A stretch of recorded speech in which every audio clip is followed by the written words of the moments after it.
Kube ngokusebenza ngokuzikhandla kwabaphenyi umndeni kaNkosazana uMamina Ntsele waseMandeni owayenguthisha kwesinye sezikole zaseNquthu ngemuva kokugwetshwa kukababa wezingane zakhe ezimbili ngecala lokuthenga izinkabi ukuba zimdubule zimbulale ngoba enomona wokuthi usezakhele umuzi.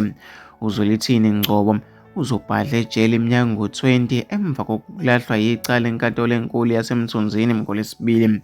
NgoJulayi 2021, iphephandaba Ilanga labika kabanzi ngesigameko sokuhlasela kudutshulwa uNkosazana Ntsele esemzini kanina obude buduze nowakhe ayesezakhele wona.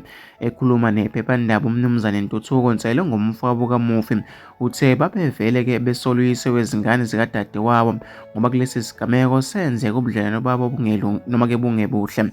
Uthe noma ubonga kubona bonke abantu ababambisene nomndeni wakubo ukuqulwa kwaleli cala, ubabaze-ke neqhaza labezindaba ngokushicilela lolu daba.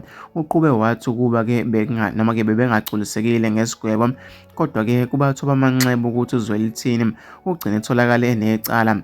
Ngesikhathi kuqala lolu daba lwaluphethe ngamaphoyisa aseMandeni, okwathi uma-ke efuna ubufakazi ngezinsolo-ke esinazo siwumndeni wakaNtsele sawanikeza konke. Kwasiphatha kabi ukubona kumsole ezulazula emphakathini ekubeni thina sinezinsolo eziqinile zokuthi unesandla ekufeni kadadewethu. Ngalithatha udaba ngalinika amaphoyisa kwaDukuza, okuyiwona-ke alisebenze kwaze kwafinyelela esiphethweni.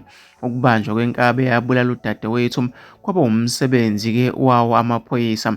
Sibuhlungu kakhulu-ke isihluku esasetshenziswa ebulawa ngoba kumbulalo wafika-ke wahlakaza isicoko maqede-ke waphuma iqhubu nothi uMamina, okwathi uma-ke esebalekile wangena endlini wamlandela wamdubula amahlandla amaningi esekameleni likamama, kusho uMnuz Ntsele.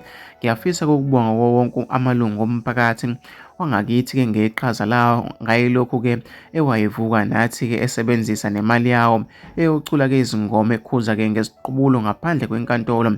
Lokhu-ke kuthele izithelo ezinhle. Namhlanje-ke umenzi wobubi usegwetshiwe. NgoLwesibili-ke besihambe nezingane zakhe enkantolo ukuze-ke ezovalelisa kuzona, kodwa-ke wanqaba. Uthe akafuni ngisho-ke ukuzibona izingane zakhe ngenxa yesenzo sakhe. Yena wayengazitsheli ukuthi-ke uzobambeka, kodwa-ke iy'nkabi ayeyiqashile yavele yacula konke. Nayo-ke le nkabi izovela kule nkantolo ngoLwesibili ngoNovemba kuwona-ke lo nyaka. Kuyimanje udonsa-ke isigwebo sakhe ejele eliqala kabusha eMpangeni. UNgcobo waqamba amanga enkantolo ethi wabulala udadewethu ngoba wayekade esanda kuthola amahlebezi ukuthi naye wayekade-ke akha itulo lokumbulala. Sithobeke amanxeba ngokuthi ekugcineni utholeke isigwebo sakhe, usho-ke uMnuz Ntsele.